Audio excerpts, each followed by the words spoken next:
Ladies and gentlemen, good day and welcome to the AU Small Finance Bank Q3 FY23 earnings conference call. As a reminder, all participant lines will be in the listen-only mode, and there will be an opportunity for you to ask questions after the presentation concludes.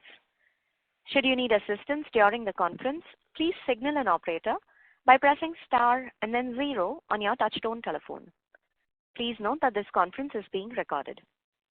I now hand the conference over to Mr. Aseem Pant from IR team. Thank you, and over to you, sir. Thank you, Inba.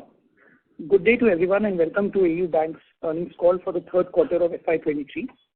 We thank you all for joining the call, and we hope you are well. As usual, for approximately the first 20 to 25 minutes of the call, we will have brief remarks by few members of our senior management team, followed by 30 to 45 minutes of Q&A. Firstly, we will have our MD and CEO, Mr. Sanjay Agarwal, share his thoughts on the overall performance and outlook for the bank. He will then be followed by our ED, Mr. Uttam Tibrewal, who will share his thoughts on the operating highlights for the quarter. Besides them, we also have a few other members of our senior management to answer any other questions you might have. For the benefit of everyone, we would humbly request that the number of questions per participant be restricted to a maximum of 2, and to join back in the queue or mail us in case you have any further questions. With that, I will request our MD and CEO, Mr. Sanjay Agarwal, to share his thoughts. So thank you, Aseem. Good evening, everyone. Namaskar. Thank you for joining in. Hope you are doing well and had a fantastic start to 2023. The quarter gone by was the 23rd quarter in our banking journey, and another quarter where we have demonstrated consistent performance, and the team has delivered a strong set of numbers on all the fronts. We are on the course of laying a robust foundation for building a sustainable and a scalable bank. In terms of micro, you all know that global economic activity has been slowing down due to the adverse impact of geopolitical tensions, tightening global financial conditions, persistently high inflation, and sharper than expected monetary tightening by central banks globally. Consequently, India continues to face intensified pressures due to the global inflationary trends, weakening global demand, and high volatility in portfolio flows. Specifically, the tighter liquidity and the strong credit growth has led to the increased demand for deposits and rise in deposit rates all across the last quarter. Despite these headwinds, India emerges as a bright spot with GDP expected to grow north of 6.8 this fiscal as per the latest RBI forecast. The effect of series of rate hikes by RBI has helped in bringing down inflation while maintaining the growth inflation dynamics in balance and keep bond yields in check. Moreover, India's favorable demographic, stable democratic setup, and increasing impact of technological innovations like India's tech, coupled with deep structural reforms implemented in the last 5 years, are helping us emerge as a knowledge and technology leader in the world. The governance structure of the compliance culture in the country is also growing through a positive change and is one of the equalizers for growth. Coming to AU, the last quarter was among the most consistent and a stable quarter for us. I'm happy to share that we not only delivered the ever highest net profit of 393 crores, but also performed well across all parameters. In line with our expansion strategy, we opened 42 new touch points, crossing the milestone of 1,000 touch points with a presence in 21 states and 3 UTs of India. We ventured into 2 new states, Andhra Pradesh and Kerala, in last quarter. Our deposits grew by 38% on yearly basis and a 5% on quarterly basis, led by an increase in retail term deposits. Our overall CASA plus retail term deposits is around 70%. As the system credit growth continues to be strong, the competition for deposit has intensified with the rise in deposit rates for all commercial banks in quarter 3. We also raised our term deposit rates and our saving deposit rates in certain buckets. The overall reception was quite strong in the retail segment, with a clear preference for term deposits, thereby locking long-term interest rates on deposits. In the last quarter, our overall CASA moderated to 38% from 42%, but I strongly believe that it's still in the zone. Our cost of funds saw a 14 bps increase for the quarter as compared to last quarter. As the systematic liquidity continues to be tight, interest rates remains a key variable, and our ability to optimize costs of funds remain a key priority. At the same time, our yearly cost of money continues to be in line with our earlier forecast at around 5.84%. We remain on course to deliver our margins for our current financial year in the line with FY22. Moreover, I strongly believe that cautious stance adopted by us around growth of neither aggressively building assets nor raising more money at higher rates over the last 6 months has served us well, and any impact of elevated cost on margin of next year remains a key monitorable. The credit market remains strong, with strong demand coming across all our assets SBUs, be it Wheels, SBL, housing, and commercial banking. The asset business saw a disbursement of north of 10,000 crores, growing 23% year-on-year, with the disbursement yields remaining stable. Our non-fund business also saw sanctions of around 500 crores. Our asset quality, which is one of our core strengths, has remained resilient across cycles, and we are committed to maintaining pristine asset quality. Moreover, we are seeing an increased awareness around customers to repay their dues on time, and there is also a strong momentum in this business, resulting in improved collection across buckets and products. The collection efficiency for the quarter was around 107%, resulting in a gross NPA of 1.8 and net NPA at around 0.51. In fact, asset quality post-pandemic book is even better. 81% of our book was originated post-pandemic, with GNPA is around 0.6%. The restructured book was also seen healthy recovery and now stands around 1.4% of the advances. Our balance sheet has now crossed 80,000 crores. The bank remains well capitalized with capital adequacy around 22%. ROA and ROE for the quarter was around 2% and 15.2% respectively. I think more will be shared by Uttam.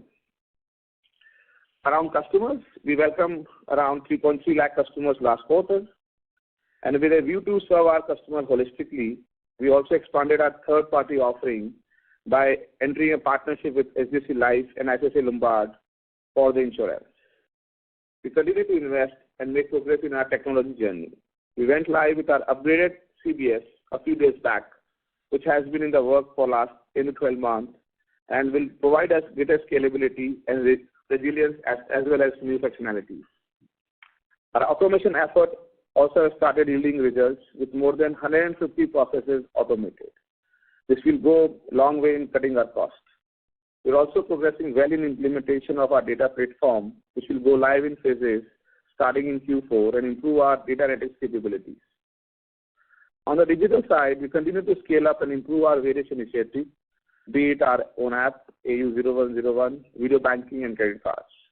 We have around 16 lakh digital customers now, and we have around 4 lakh credit card customers, and our monthly issuance is around now 35,000 cards per month. For our progress, we have awarded the Best Technology Bank and Best Bank in a Digital Engagement by the IBA. And of course, it was in small finance category. Throughout the last year, the leadership team of our 9 SBUs presented their business model and strategy at various AU Insight sessions.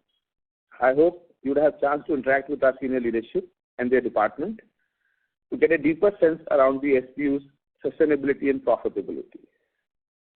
Our senior team as of now is quite stable, well-balanced, and driving the business with a lot of passion, purpose, and pace. We are building the culture of these 3 Ps in our organization. In fact, recently, we also got featured among the top 50 companies with great managers, and out of that, 3 leaders made our top 100 across the industry. I'm also delighted to share with you that AUBANK has been judged as Great Place to Work 3rd in a row. We continue to introduce progressive HR practices which are best in the industry with an intent to build this bank where our people not only develop their careers but also retire from here. Our recent introduction of ministerial leave for women colleagues and AU Forever Pass and telling our alumni to join us anytime are probably among the first in the banking industry, inspired from our philosophy of Badlaav Humse Hai. Policies like leave for special occasions, paid sabbatical leave, education assistance, subsidized PL and home loan are some of the key initiatives so far. I'm happy to share that we've also been awarded as a certificate of recognition for excellence in corporate governance by National Awards of Company Secretary Institute in the medium-sized listed corporates. To make our governance more robust, I'm also delighted to welcome Madam Malini on our board as an independent director. She joined in today's board meeting only. We look forward to her guidance in building our bank and take her inputs in the area of her specialization like sustainability and CSR.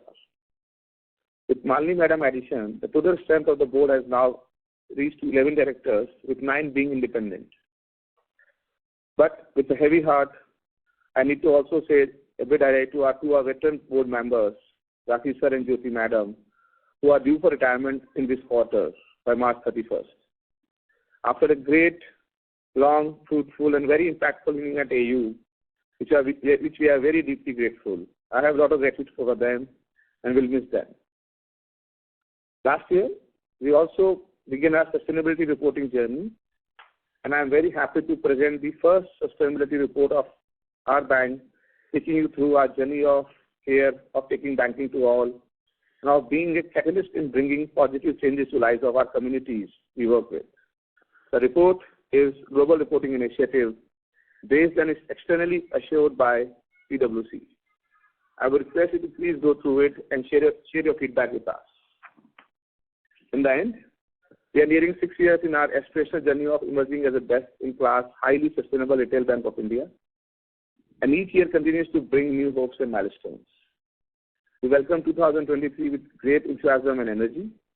This year too, we'll continue to leverage the India story and further our franchise business by 3 Rs: standardized, scalable, and sustainable.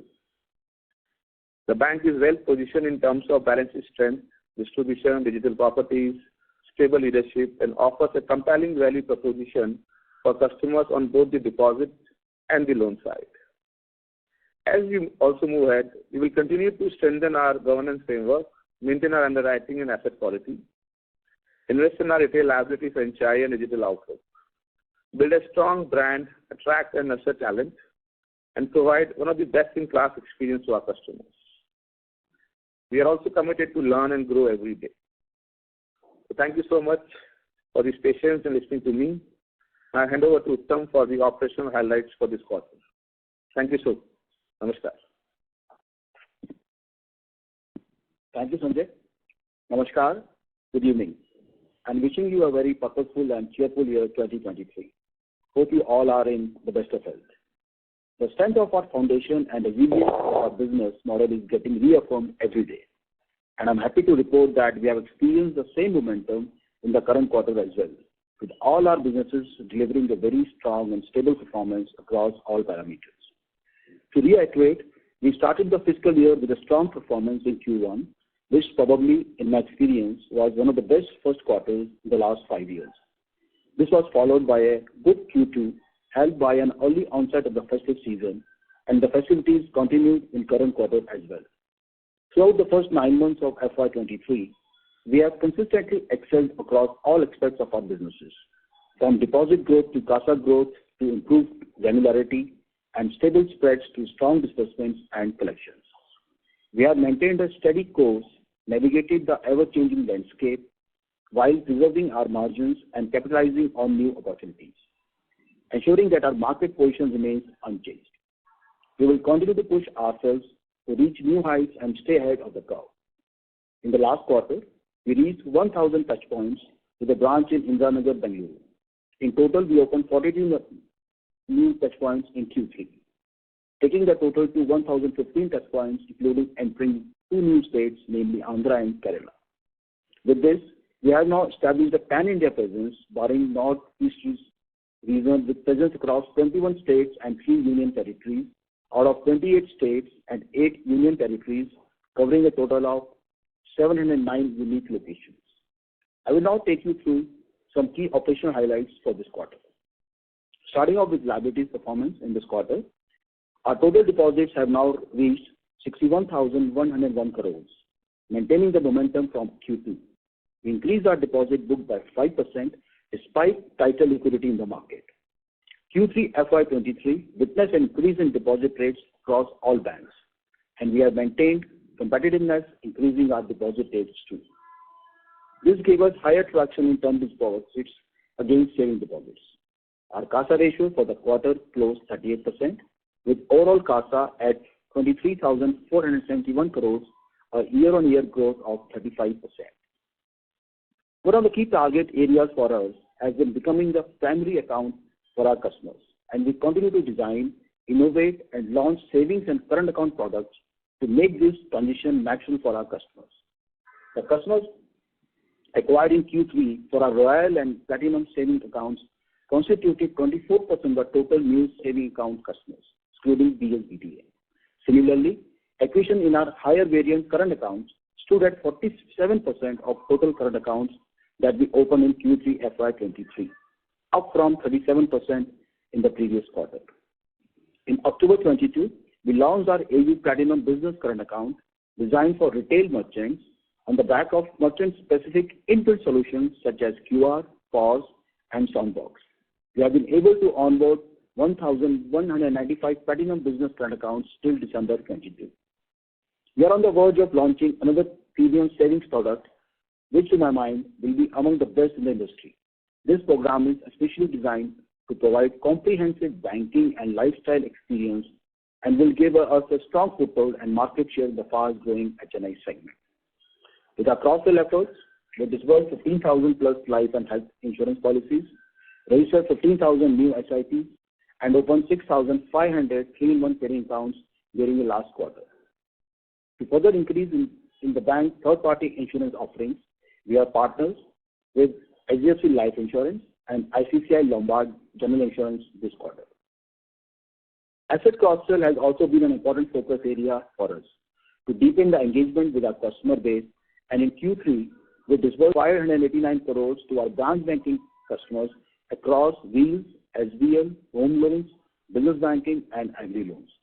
With all these initiatives, we are steadily improving product mix to increase our average balances. Our product per customer has been consistently rising and presently stands at 1.62 for saving account customers and 1.99 for current account customers, excluding government and BSBD accounts. Our digital initiatives, AU 001 app, internet banking, video banking, credit cards, UPI QR, and personal loans have played an important part in improving customer experience and engagement. Our monthly transacting customers have increased to 57% of our total active SAR customers, with average number of monthly transactions increasing to 33. Further, over 70% of the current account customers are regularly transacting with us, with average monthly customer initiative transactions being 75. Through our digital proposition, we added 1.2 lakh new customers, which is nearly 36% of the total new customers onboarded by the bank in the quarter. Today, the aggregate balance in 2.4 lakh video banking accounts stands upwards of 1,000 crore, and we continue to acquire and manage high-quality retail savings accounts through video banking at almost half the cost of a physical channel. We are also happy with the growing digital adoption of AU 0101 app. We now have nearly 1.6 million customers registered on the AU 0101 app, and more than 60% of them were actively logging in December 22. Our credit card proposition continues to scale further with 3.9 lakh live cards and 35,000 monthly card issuance run rate. We have geared up our credit card acquisition through VKYC. In this quarter, we are happy to share that in month of December, we issued 13,000 plus cards via VKYC channel. On the UPI QR front, we have installed 8.7 lakh UPI QR till Q3 FY23 and seen a 33% growth quarter-on-quarter in the value of transactions. I am also happy to share that this quarter we have disbursed personal loans worth 134 crores, taking total disbursements till date to 664 crores, all of which has been disbursed fully digitally on the AU 0101 platform. Moving on to our asset businesses, let me start with Wheels. This quarter, vehicle industry sold 51 lakh units, which is 9% growth year-on-year and 3% quarter-on-quarter. In keeping with the industry upward trends, we disbursed the highest ever quarterly volume of 3,864 crores, 27% higher than same quarter last year, with an IRR of 14.38% and an increase of 9 bits sequentially and an average disbursement ticket size of 4.9 lakh excluding two-wheelers. As on 31st December 2022, the portfolio of wheels stood at 21,477 crores through 8.17 lakh live loans, which comprise 52% in new vehicles, 36% used and refinance, 10% tractors, and 2% two-wheelers. While personal segment contributed 44%, commercial segment contributed 46%, and tractor contributed 10% to the portfolio. Our average ticket size on the portfolio stood at 2.94 lakh, excluding two-wheelers. The asset quality of our wheels business continues to improve with gross NPA at 2.22% and collection efficiency continues to remain north of 100%. Moving on to our SBL business, we disbursed a total of 1,678 crores in Q3 FY23. In totality, we have disbursed 4,417 crores in 9 months period at a weighted IRR of 14.4%. This is an increase of 63% over the same period last year. The asset quality of our SBL business continues to improve with gross NPA at 2.68% and collection efficiency continues to remain north of 100%. In Q3, we added 6,000 plus new to bank customers, taking the total to 1.81 lakh unique SBL customers. In the same period, our average loan ticket size stood at 11.67 lakhs with LTV of 44%. Talking about our home loan business, we financed 4,400 houses in the quarter, disbursing 547 crores at a weighted IRR of 11%. The total home loan portfolio as on 31st December 2022 stood at 3,695 crores across 37,000 loans with an average ticket size of 11 lakhs and GNPA remaining stable at 0.42%. Currently, we are operating in 8 major states with home loans available across 240 branches. Being an affordable housing book, much of this book is also eligible for long-term refinance from NHB. Finally, on our commercial banking business, it comprises of 4 major divisions, namely business banking, agri banking, NBFC lending, and our construction finance business. Together, they have a portfolio of 11,179 crores at weighted IRR of 11%. Focus mainly on providing working capital solutions like CCOD and term loans to MSMEs and small businesses. This book is almost entirely a floating rate book and thus the portfolio IRR has benefited from the recent increase in the repo rate. The commercial banking lending business is dominated by business banking and agri banking, which together accounted for 59% of the total disbursement volume of 2,895 crores during Q3 FY23. We also have a strong non-fund based business where we sanctioned limits of 498 crores during the quarter. More specifically, our business banking portfolio has reached 4,370 crores as on 31st December, growing 13% quarter-on-quarter with a disbursement of 1,033 crores in Q3.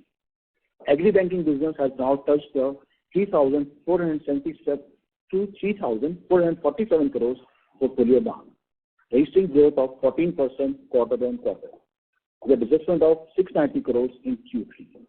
Our growing footprints in newer geographies, new product initiatives, and increased synergies with branch banking have been some of the key factors supporting these businesses. Asset quality for the commercial banking business remains stable with gross NPA at 0.30%. To sum up, post the 225 bits increase in repo rate by RBI over the last 3 quarters and the increased competition for deposits necessitated by the strong credit offtake, the system-wide deposit rates saw significant pressure last quarter.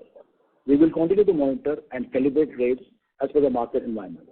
Our focus remains on garnering granular CASA deposits and our new product offerings like Platinum Business Accounts and our premium SA offerings which strengthen our existing CASA allocation franchise. The business momentum on the ground has been strong and we expect the credit demand to be robust in the current quarter.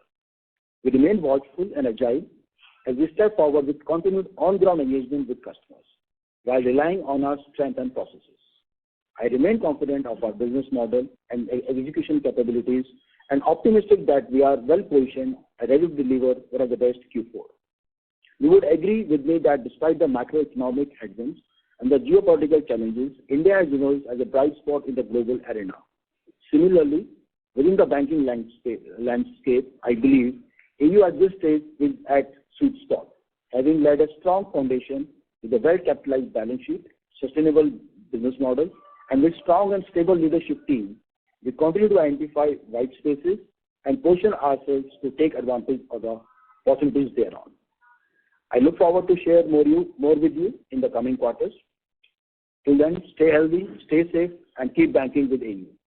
Thank you and take good care. Asim, now over to you for Q&A session. Thank you, Uttamji. Inba, we can now begin the Q&A. Thank you very much, sir. Ladies and gentlemen, we will now begin the question and answer session. Anyone who wishes to ask a question may enter star and 1 on their touchtone telephone.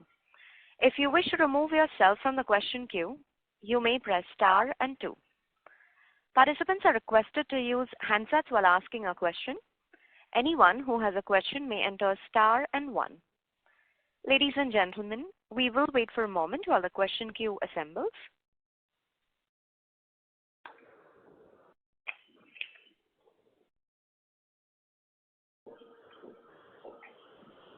We take our first question from the line of Rohan Mandora from Equirus Securities. Please go ahead. Good evening, sir. Thanks for the opportunity and congrats on good set of numbers. So the first question was, we have consumed contingent provisions during this quarter despite healthy asset quality trend and good profitability. So just wanted to understand the thought process of consuming the same and not building the buffers. That's one. Second is, in the last 2 quarters, we are seeing a reduction in employee base. So what's happening there? And third is that currently, what are the challenges in PSLC business? And also, why are we not preferring IBPC route in terms of selling down excess PSLs? Hi Rohan, this is Prince here. Thank you so much. So, around the first question around contingencies, like as we have articulated earlier as well, that contingencies are precisely created for a particular purpose. And in this case, as you are aware, that it was created for COVID and COVID-related contingencies. Of course, as things are getting normalized, we'll need to resolve those contingencies, and we cannot keep on it forever. So if you see in the first quarter, we did utilize part of it to create floating provisions, and the balance, like whatever is around restructure, that's getting used as and when the restructure cases are getting resolved. Either it is getting released to the P&L or getting created towards the NPA provisions for the forward flow from the restructured book, right? As far as contingencies are concerned, very clearly, as I said, we will need to resolve it at some point in time, and we are in discussion with the board and the auditors in terms of their view. And as per their suggestions, whatever is required during the quarter, mind you, we are not taking any provisions to the P&L. What we have been doing is that if you see, we have increased our provision coverage ratios from what we used to maintain about 50% earlier to about 75% now, including technical write-offs. So that's where the utilization is, and whatever is left over at the end of the annual financial year, basis the guidance from the board, will take a call in terms of what do we intend to do with the remaining contingencies. Yes. So,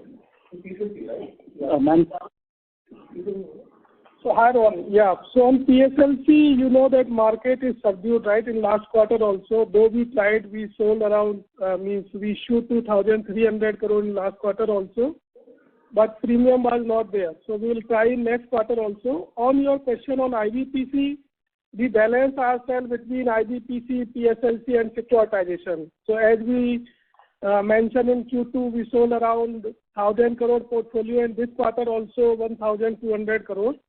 So it's balanced between IBPC and securitization, and it is kind of tool for our cost of fund also. So we'll see in next quarter also. Sure. And the third was on that employee base. Yeah, on the women, on the overall employees and the hiring, it's purely routine. See, I think we had commented this earlier as well, that during the COVID period, there was some amount of excess capacity or buffer capacity which was built in the system, more because people were going on leave and there were 14-day. They were taking time to return, and the counters had to be manned. So to that extent, we had some extra hiring that we had done. But as things are normalizing, as per our own business plans, things are getting rationalized. So there's nothing more to read to it.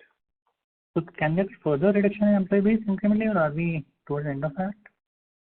No. I think, we are also, so I'm Sanjay this side. So in terms of HR, people around, so I think we already commented that, we really are working on the productivity side. We build a buffer, as Prince commented, but now things have become normalized. And so there will not be any further reduction. Rather, we are hiring extensively. And I think more hiring can be done for the basis of the next year business plan. Sure, sir. Thanks. Thank you. Thank you. We'll take our next question from the line of Nitin Agarwal from Motilal Oswal. Please go ahead. Yeah, hi. Thanks for the opportunity and congratulations, Sanjay ji and Uttam ji, on very good results. Two questions I have. One, if you look at slide 14, the disbursement and the advances yield, they have over past 1 year from 3Q FY22 to the current quarter. I understand that this can be because of just scaling of the housing business. Nitin, your voice is not very clear. Can you just repeat that part? Or maybe just come nearer to the mic. Nitin, if you are on a speaker or hands-free mode, switch it to handset and speak, please. Is it any better now? Management team? Yes, much better, Nitin. Thanks. Okay, thanks. So I was saying, if you look at slide 14, the disbursement and advances yield have hardly moved up over past 1 year. I understand that this can be because of we are scaling up the housing business, but given the extent of rate hike we have seen in the system, this still looks like a little surprising. So if you can share some color on this and why the disbursement yield during the third quarter have gone down over the second quarter. Very marginal decline, but any reason behind that? And the second question is on the collection efficiency. Now we have been reporting for many quarters in a row, we have been reporting collection efficiency of more than 100, this quarter being 107. So how long to expect this, and what is really driving it? Is it like the backbook areas are higher, which is driving this, or is it like a prepayments which are coming through to drive such high collection efficiencies? And any color on these questions, please. So Nitin, I'm Sanjay this side, so I'll answer the second one, right? So, I would say that, the credit compliance of the culture, I already commented in my speech that it is one of the best time for us as a lender. People have become much conscious around even borrowing money, and, the whole repaying their EMI on time has come to be, some kind of discipline, some kind of culturally people has become more disciplined around it, right? And this I'm seeing across product, across geographies, across buckets. So that is why the recovery percentage or the collection is north of 100%. And and the kind of business momentum we are seeing, and the kind of the exuberance in the customer we are seeing, I strongly believe that this year at least, I'm saying the next financial year, which is 23-24, I would be surprised that it drops. So that's my sense. So I think you will see this kind of same asset quality maybe for long time now. I can't comment or explain the long time, but the way after the COVID we have seen our gross NPLs coming down and the collection efficiency remains so strong. I have more hope than a worrisome aspect around it, right? So that's on the collection. I hope I answered your question right. Yeah. So what your early one is around the disbursement, yeah. So can you finish?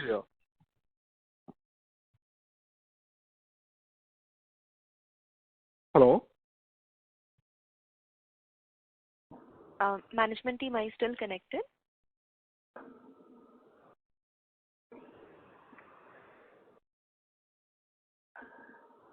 There seems to be no response from the management line. Ladies and gentlemen, we request you to please remain connected while we disconnect and rejoin their connection.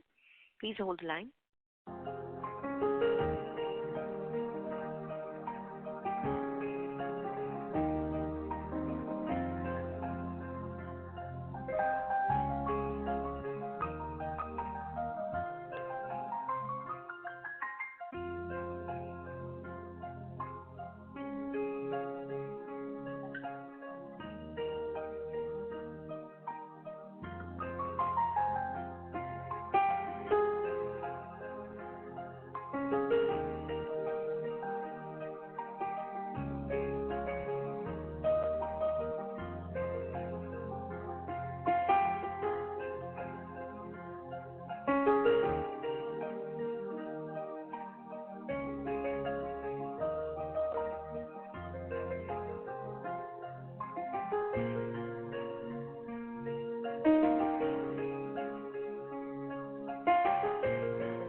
Ladies and gentlemen, thank you for your patience.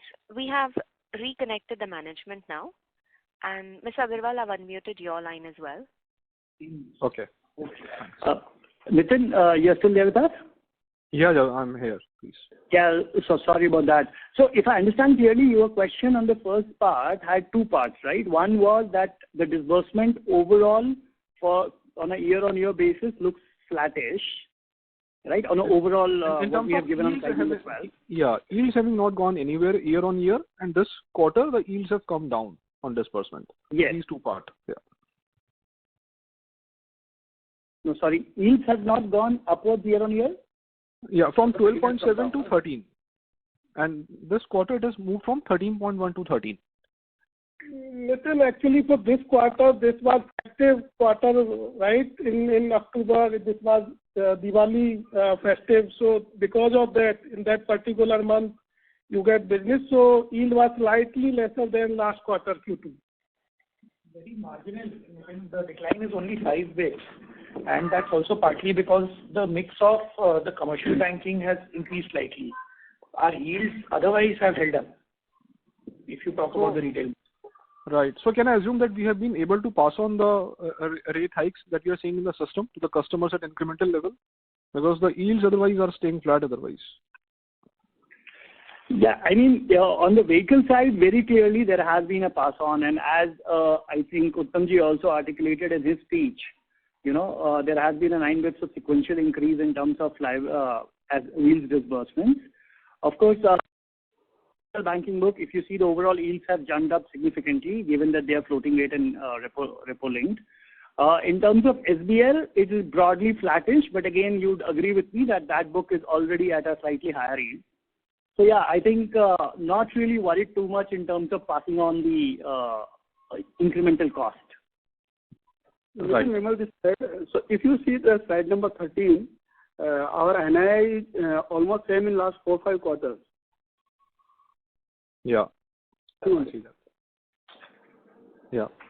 And just a follow-up on the other question that I had around collection efficiency. So with collection efficiency being more than 100%, does it imply that we are recovering from the back dues, or we are having prepayments? Or can there be any other reason? It's across buckets, as we said in our commentary. So it's also on loans which are way past due, where we have been able to recover now because business activity has sustained and. So our collection efficiencies don't include prepayments, Nitin, as we have disclosed. So this is primarily, and I think we have also articulated that what we saw this quarter was some very strong collections both across buckets as well as across products. So that in some ways signifies that the underlying cash flows in the underlying businesses has been very, very strong. Right. Okay. Got it. Thank you so much. I wish you all the best. Thank you. We'll take our next question from the line of Mahrukh Adajania from Nuvama. Please go ahead. Yeah, hi. So my question was around the cost of funds. You have obviously made detailed disclosures on incremental and outstanding cost of funds. and they've not moved much if you compare it to most other banks that have reported. More importantly, if you just calculate from balance sheet averages, then cost of funds have risen much less than even what you disclose, obviously, because you disclose on, daily balances. How is it that relative to the system, you've fared much better on cost of funds despite hike in savings? And what is the outlook for fourth quarter and longer term, just in terms of cost of funds or cost of deposits? That's my first question. So, Mahrukh, first of all, we haven't done any CDs, right, in this quarter, as we have disclosed. Our CDs have, in fact, been coming down. Now, as far as the overall cost of funds is concerned, you would agree that our cost of funds were quite high when we started the bank. It was around 5.95%, unlike some of the larger peers that you are comparing us with. And we have benefited from some of the repricing on that book. Now, of course, if you look at the incremental cost of fund, I think that has, as we have disclosed, it's about 23 bits up in this quarter. And that is in line with the broader industry. So I don't think there's too much to read there. Okay, and secondly, it was mix of our funding rate, like we did securitization and we raised low-cost refinance also, which help in our cost of fund, overall cost of fund.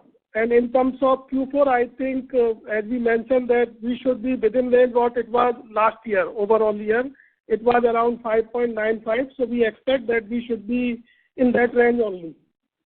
And for next year, very difficult. We are also reading the market. So as we mentioned in our commentary also, that this is key monitorable for us, and we'll see with the time. Right? Got it. That's helpful. And my next question is on the ECL circular. Also, have you been filing mock runs with the RBI? And obviously, your provisions, you've given a detailed slide on your provision to AUM, so it's in excess of 2%.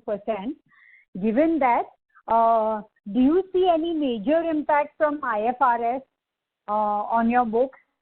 I mean, any comment that you can give on the IFRS circular? Yeah, so Sanjay this side. So, again, this is just on paper in this, and it just recently came, right? So it's difficult to comment as of now because once the overall scheme of things are settled down. But of course, we are filing with RBI, and by that, we have a positive impact than a negative one. And so I strongly believe that if it's implemented, it will have a neutral to positive impact on us. Sure, and why is that so? Because of early provisions on certain buckets, or what is it? Like, if you could just... Yeah, so you know about that. We provision so much, and our net credit loss is very less. Secured book, right? Yeah, of course. That's why we have an NCL is less, right? So I think you're absolutely right, because we provision more than what it requires, but just to make our balance sheet stronger and stronger. So, but in ECL, you have to just estimate, right? So I think this is that. It has a neutral to positive impact. Okay. Thank you so much. Okay, thank you. Thank you. Our next question is from the line of Ashlesh Sonjay from Kotak Securities. Please go ahead. Hi, team. Congratulations. Just a couple of questions from my side. Firstly, a follow-up to one of the previous questions. Mr. Sonjay, I'm sorry to interrupt. If you're on a speaker mode or hands-free, please switch to handset and speak. Hey, hi. Is this better? Yes, thank you. Hi. So, hi, team. Congratulations. Firstly, a follow-up on one of the previous questions. On the cost of funds front, has there been any rundown of any older, higher cost borrowings on our book? And if yes, how long do you expect that to continue? No, so we don't have any grandfathered borrowing, right? Right, but that has already been closed. This is now 6 years running. So 3-4 years we had those grandfather borrowings. So this is in normal course of business. Yes. Okay, perfect, sir. And secondly, on the TD front, on the term deposits, there has been a decent traction on the retail as well as bulk TDs. They are up by 10 to 15% quarter on quarter. Can you share the blended cost of deposits on the bulk TD book? Rishi, can you answer this?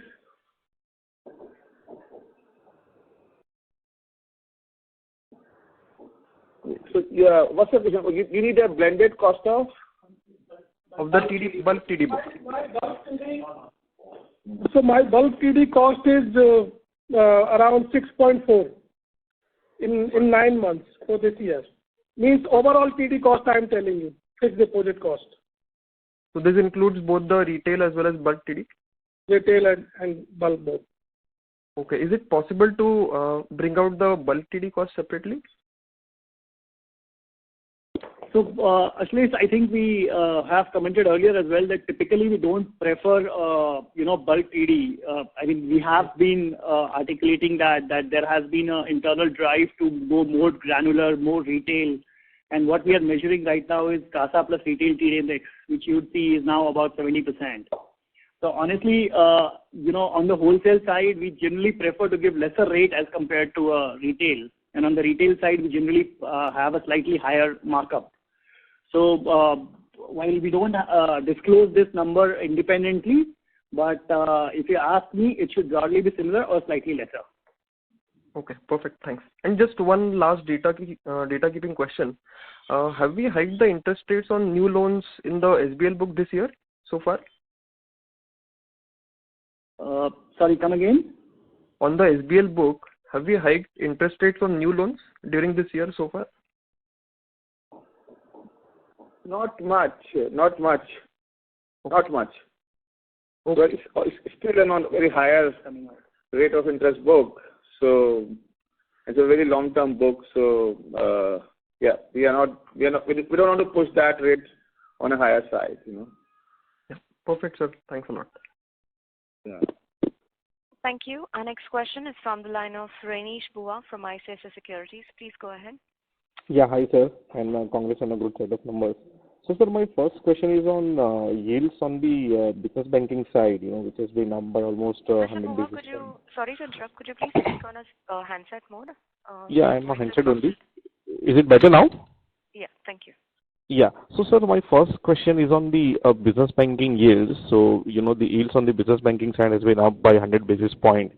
I understand that it's a floating rate book, but if you can help me with the reset period, and what is driving this, hike? I mean, are we able to pass on the hike, or there is, let's say, different set of customers we cater to, wherein large banks are not there? Yeah. So this is Vivek here. The entire business banking book is linked to the repo rate, and it's a quarterly reset. So any rate hike which is there is passed on in the next quarter. So every 90 days there is a reset for each contract. Okay. And in presentation, what we disclose is the disbursement yields, or it's the blended yield? No, I'm saying the portfolio yields has gone up because it was the entire book is linked to the repo rate, and even in case of incremental business, what we are doing, we are sourcing at an incremental higher rate, right? Because the overall regime has changed. Even the competition has increased the rate, but obviously not to the extent that what repo rate has been increased, but there is a significant rate hike on the new acquisition. Okay, got it. And sir, okay, so my next question is on the bit of clarification side. So one is on the AD1 license. So I mean, I know we have applied, but would you like to comment on the status of that? And number two is on the RBI divergence report. I mean, does the audit had concluded, and what's the outcome of that, if any? I think so. On the divergence side, because we haven't published anything, so that should be taken that the RBI the report is well in place and is in the shape. Okay. And your other one, the AD1 license, yes, we applied in the month December, and we are waiting for that. And of course, the regulator has to decide, but we has applied for that. Okay, and any timeline? I mean, historically, any evidence within what time we get? Sorry, we can't comment on that, but it generally takes maybe around 5 to 6 months. So generally takes, right? So it's a general statement, not specific to us. So, and we are planning in December. Got it. No, this is helpful, sir. Thank you very much, sir. Thank you. Our next question is from the line of Nidesh Jain from Investec. Please go ahead. Thanks for the opportunity, sir. Sir, last quarter you sounded a bit cautious on growth front, citing that deposit cost has gone up. What is our stance on outlook on growth now? And going into FY24, what is our outlook on growth? No, so last time also people read more into that, but if you have seen our growth in Q3, it is absolutely in line what I commented. And because it's not about only an asset growth, we need to see how deposit is being built, at what cost, at what tenure, at what rate, So I think we want to play a very balanced role because we really want to build a very sustainable bank without any noise in any quarter. So I strongly believe that Q4 is always better than Q3, right? And we are absolutely on track. What I commented or promised as a team from Q1, we are supposed to deliver that. And I would say we are on track because our profit is growing north of around 27-28%. Our asset is growing north of 27-28%. Deposit, we are playing a very calibrated game where we don't want to borrow at higher rate. So we want to be mix of them. Our digital properties are doing well. The SBs are performing well. We are building our governance structure. Asset quality remains strong. So I think overall we are very happy the way we are building ourselves from last 9 months. It remains very tough because the kind of interest rate cycles has gone up. We still managed to manage our cost of money at around 5.85. So in that sense, and now another 75 days for this year. So you will see the result by April 1st or 2nd. So overall, I would say I'm very happy that the team has come together, has navigated these challenges with the flying colors. So very optimistic about our future, but need to take call every quarter. And because it's a very balancing game, right? You can't comment or you can't be over aggressive or we can't be just look for a growth at any cost, right? So we have learned hard way. So want to remain very cautious but very optimistic. Sure, sir, sure. And secondly, that share of unsecured has increased to 7% of the book, which was quite negligible 3-4 years back. And we have always focused on secured segment. So what is our strategy on the unsecured? At what percentage we will be comfortable with? And I see that the large part of unsecured has been driven by credit card book. So if you can also share some comments on the asset quality and credit cost in that part of the book. These are the last two questions. So again, absolutely. So unsecured book has 3-4 linkages where we do from credit card, we do straight to our existing depositors, and we also want to build something around the commercial customer for QR code, right? So everybody is building their business. We are in very nascent stage, Overall, we don't have any significant numbers around it. So I would want to wait for maybe 2-3 quarters to really comment on the quality of asset, on the size we want to pursue around it. So I think it's very early for us to comment on anything, to be very honest. So give us some time, in maybe 2-3 quarters, to really spell out our strategy around this unsecured. But I think as an organization, we are happy that we are driving all those opportunities, whether it's through QR code, through credit card, through your data analytics on your existing depositors. So we are not running that program on FOS. It is more through digital, data-driven kind of story. So give us some time, then we'll comment more on this. Thank you, sir. Thank you. Prince here, just to add, and on that specific 7% number, all of it, I mean, while it's classified as unsecured, but bulk of it, like on credit card, again, as the portfolio is growing, It's mostly the out-of-pocket that we have at any point in time, depending on the spends in the particular month, right? Not all of it is actually a loan, so to speak, right? It doesn't revolve. On the second part, there is a decent chunk of SBL book there in that 7%, where, for various reasons, the collateral might be imperfect or in the process of getting perfected. And because of that, it's classified as unsecured. But if you look at the core business-wise, it's not really unsecured. Yeah. So 1,000 crore number that you disclosed in the credit card, isn't it revolver or? Sorry? The 1,000 crore is the out-of-pocket, not the revolver. Not the revolver. Okay. Got it. Okay. Thank you. Thank you, Prince. Thank you. Thank you. Our next question is from the line of Hiral Desai from Anived Portfolio Managers. Please go ahead. Hi, Sanjay. Good evening. Am I audible? Yeah. Hi. Yeah. Yeah. So if I just club, what Maruk and Nitin asked earlier, so just wanted to get your thoughts on margin, over next, let's say 4 to 5 quarters. Because if I see the incremental spread, they are about 70 basis points lower versus the back book. And the deposits might continue to get repriced at least for next couple of quarters. So wanted to get your thoughts on margin actually for next probably year or so. So again, I would say it's difficult to comment now because again it's a evolving story that what type of interest rate cycles we are all expecting. My sense is that we are nearing to an end to a higher interest rate regime, maybe one more or maybe not more than 2. Our inflation is in now control. We are booming as an economy.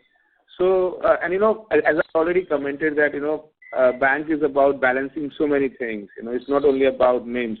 Is there so many other things, right? And every year something plays out. Like this year, there's no treasury, no PSLC, but right. We are still able to manage our names and other incomes from other sources, right? So right. I would rather want to comment on this by next call, because then there will be much clarity on many tendencies around us, and also how the whole year would be looking in terms of interest rate and all those things. How we really play our quarter 4 also in terms of our disbursement yield. And so I think it's more around evolving story as of now. So give us some time.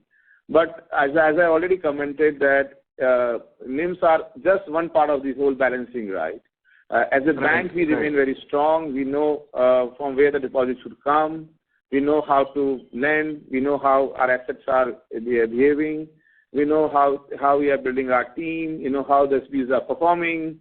So I think those things are more for me as a CEO are more important because interest rates are more transitory, right? Maybe 1 year we might have 1% less ROE.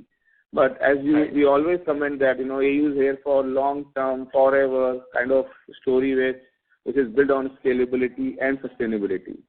So for me, that is more important. And I'm feeling very much confident by passing every quarter that we are building more and more good foundation for that huge building on it. Fair enough. The other is on the core other income that you mentioned in the presentation. So is PSLC a part of the core other income or it is outside of the core other income?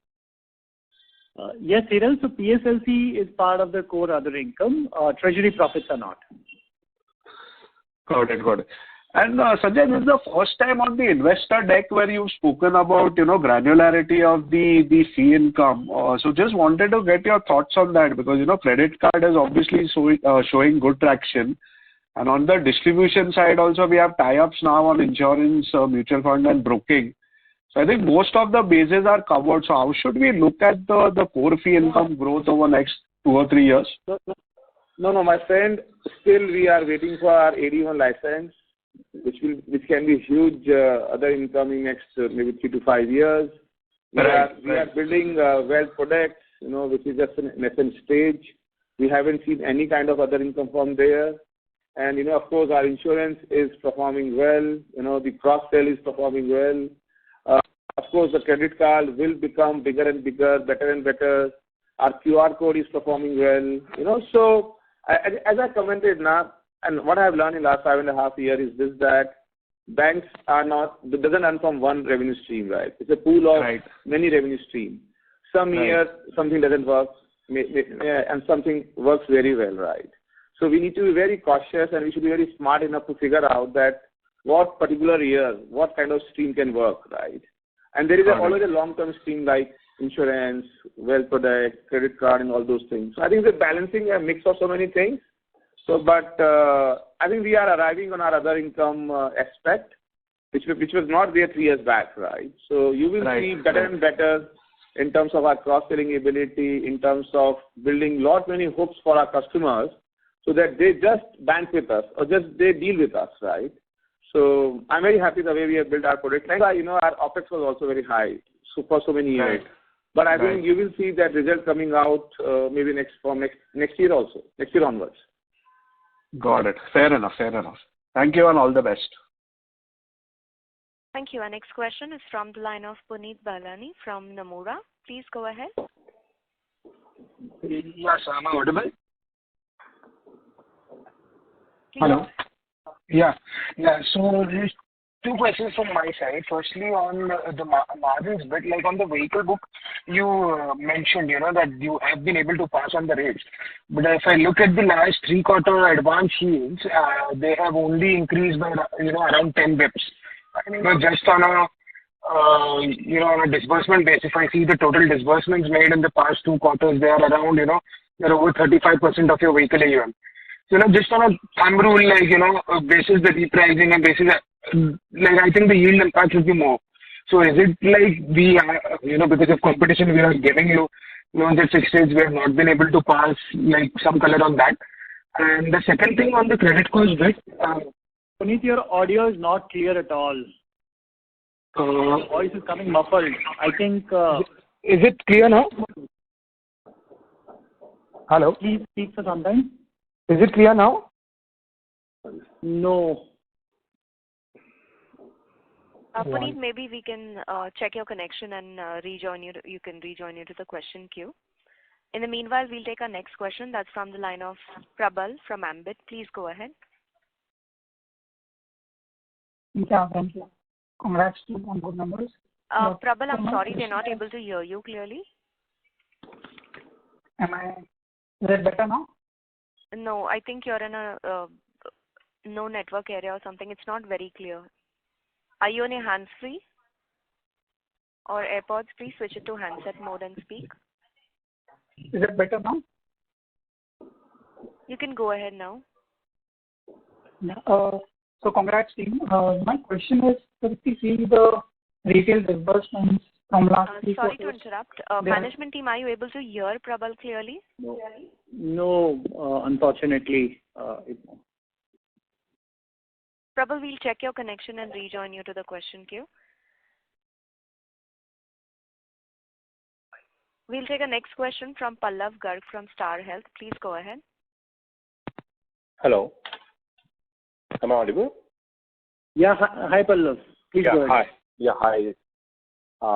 So my first question is on the shrinkage of the CASA ratio. So while I understand that there was pressure on the rates, deposit rate. So have you seen any migration of the retail customers from CASA blocking the long-term rate in the term deposits, or some other trend that you have spotted? Yeah, hi Pallav, Rishi Dhariwal here. I look after liabilities for AUBANK. You're right that yes, as with other banks, there has been a trend for some of the customers to move their deposits, to move some of their savings to deposits, because I think when the rates came down in the last couple of years, that was really fast, and now when the rates have come up, customers haven't seen these kinds of rates in the last 3 years, and they sort of want to book their deposits at these kind of rates. But if we talk about the CASA ratio, what I would say is that we sort of added to our branch network in the last couple of years, and our acquisition continues to sort of grow, and therefore, we are sort of comfortable to be, having the CASA ratio in the range that we are in, and we continue to build our retail portfolio, retail deposits, as what Sanjay and Prince have mentioned earlier. And you would see that, the current account volumes have actually gone up for us since March, and therefore, we continue to build on that traction. Okay. Sure. On the, both for savings as well as current accounts. Sure. So how should we look at this going forward, let's say next 2-3 quarters till the time there's a pressure on deposit rates particularly? I think is something that one will only have to see how the industry plays, because all banks have really gone aggressive around their TD rates.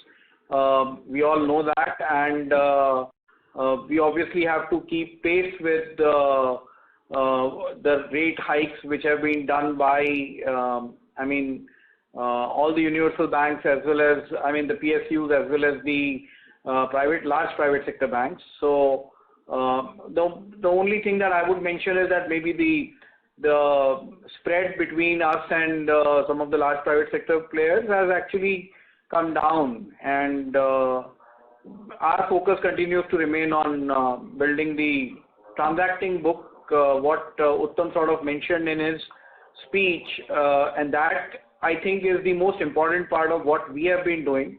The savings number of customers, the transacting accounts at 57%, and that has moved up in terms of number of transactions per transacting customer, moving from 27 to 33, right, and a month, and the current account transactions moving to 75 from 69, per month for almost 70% of our current account customers, is what basically gives us the confidence that yes, the customers are basically using our account to do their transactions. And therefore, this, like what Sanjay also said, is a transitory phase, and you play it as it comes. Sure. Yeah, makes sense. So our next question is on the percentage of refinancing that you are leveraging based on your housing finance book. If you can give some quantitative number on that. You said that the housing finance can be used to avail NHB refinance. So what's the question? Could you? Just wanted to understand the quantum of it. Let's say from the whole borrowing section, out of all borrowing. Refinance of the refinance as a percentage of the overall borrowing? Yes. Most of it is refinance only. Okay. But only the housing finance. You'll see that our borrowings kind of forms about 9% of our overall liabilities. Right. So bulk of it will be refinance. Okay. We of course have some tier 2 bonds and other things, but bulk of it is refinance. Sure. This is through NABARD and which is through NABARD, SIDBI, Mudra, and NHB. Okay, got it. So now just moving back to the asset size of thing. So if you can give some color on the yields on the new vehicle, used vehicle, tractor, and the two-wheeler, and maybe you can point me to a different source. Sorry, Pallav, we haven't disclosed that number anywhere. Okay. In terms of various segments, so we'd like to sure, no worries with that. With the overall wheels business number, which is already disclosed. Yeah, and anything about any color on the gross NPAs in these particular subsegments? Sorry, I missed that part. Okay, the gross NPAs for these subsegments, like let's say the new vehicle, the used tractor, and two-wheeler. Any color on that? Yeah, both. Both the disbursements and the portfolio yields at a sub-segment level, we haven't disclosed. Sure. We'll prefer putting out the whole number. Got it. And in the SMBL segment. This is on, SBL segment. If you can give some color of where the distribution of this 18,000 crores in terms of, let's say, either industry or geography-wise, if any color on that, basically any ballpark numbers or any sense would be great. The question is that in SBL business, you want a geographic split? Just wanted to understand how does that book look like? So I don't know if you, Pallav, we just did a AU Insights on 4th of December. Sure, we'll check that. Which was on SBL business, right? Okay, yeah. That presentation is there, and we have given a link in the presentation itself, in investor IR presentation as well for this quarter. Sure. Has all the details around the sub-segments, the geographical splits, the ratios from various... Yeah, we'll refer that one. All of that is available. Sure. That's all from my side. Thank you. Yeah, thank you. Our next question is from the line of Puneet Zahlani from Nomura. Please go ahead. Yeah. Hi, sir. First thing on the wheels business, you mentioned that, you have been able to, pass on the repricing, to your customers. But on the last 3 quarters, the increase in yields that you have reported is around only 10 bips.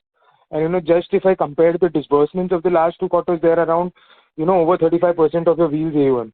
So what am I missing here? Because, 10 bips seems to be quite low. Is it because there is increased competition, so you have to do loans at lower rates, which is common with the bank, which is common with the commentary that other banks are reporting?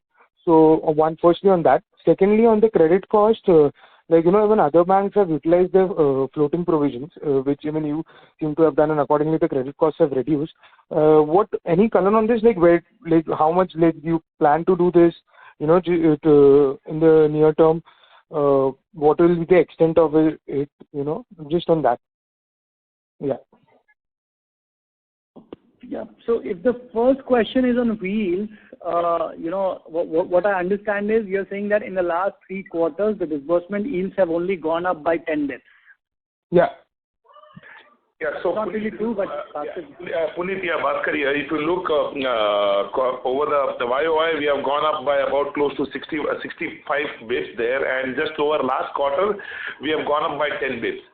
What does happen is by the time the older rate and the new rate, the blending takes time, and that's all it is. But there has been a clear transmission of rates starting from the beginning of this year itself, where every month on month we have been up, barring the month of Diwali, where it just takes a small blip out there. But otherwise, by a design, if you ask me, by a design we are on the upward trajectory, and by a product mix we are able to handle that, and we do not really see that getting greatly impacted. It's just a matter of the older book, new book, and by the time the rate impact gets to kick in, that's all. Okay. Yeah. As far as the second part of the question is concerned, if I understand that correctly, what you're saying is we have created a floating provision, and there is a bit of contingency that we still have on the balance sheet, which is related to COVID. And as I commented earlier, we'll see at the end of the financial year, depending on the guidance from the board, how to better utilize that. Okay. Yeah, that's it from my side. Yeah, thanks. Thank you. Ladies and gentlemen, that was the last question. I now hand the conference back to Mr. Aseem Pant for closing comments. Thanks, Inba, and thank you everyone for joining us and for your support. On behalf of the entire AU team, we wish you a happy, healthy and prosperous 2023. Please reach out to the IR team for any further questions. Thank you. On behalf of AU Small Finance Bank, that concludes this conference. Thank you for joining us, and you may now disconnect your line.